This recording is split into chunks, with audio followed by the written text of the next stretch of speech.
Hi mga ka-low carb! Ang cravings natin for today's video is kakanin kaya gagawa tayo ng low carb version ng ube halaya. Yes po, tama yung narinig nyo, ube halaya yung gagawin natin. Kaya kung nagkikrave ka din ng kakanin much better na healthy version pa rin yung kakainin natin. Let's start!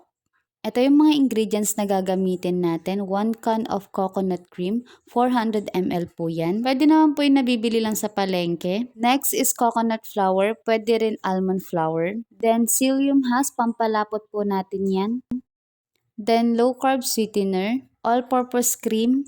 Then syempre ang ube flavor. Sa pan, ilagay na natin yung 400 ml ng coconut cream. Add na rin natin yung all-purpose cream. Pwede rin kayo dito mag-add ng cream cheese. Imimix lang natin yan hanggang matunaw yung all-purpose cream kasi nakalagay yan sa chiller. Hindi siya mahirap gawin, Mars. In fact, in less than 5 minutes, makakagawa ka na ng healthy version ng kakanin mo. And dapat naka-low heat lang po yung pagluto nyo dito para po hindi masunog. Tunaw na yung all-purpose cream kaya mag-add na tayo dito ng coconut flour. Half cup ng coconut flour. Next naman natin yung 2 tablespoon ng psyllium husk. And imimix lang natin yan hanggang mawala yung lumps. And nag-add na rin pala ako dito ng low carb sweetener. 10 grams of low carb sweetener gamit ko dyan.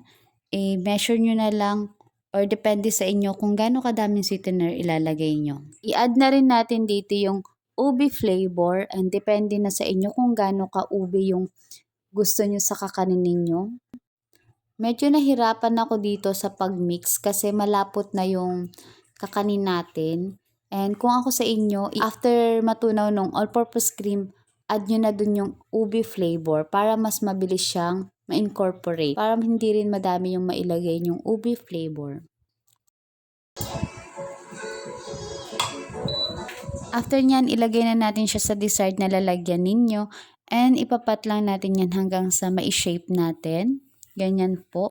Dalawa yung nagawa ko dito and yung naubos na namin is itong malaki. Ayan, yung isa naman is nilagay ko na lang sa chiller. And mag-add na tayo dito ng maraming cheese. Ang gamit kong cheese is low carb approved, KSO po. Palalamigin muna natin yan bago natin kainin syempre.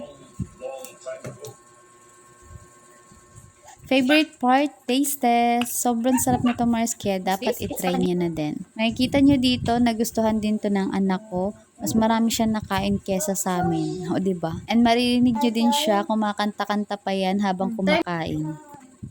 So, ayun lang. Thank you for watching and stay healthy, stay low carb. Bye!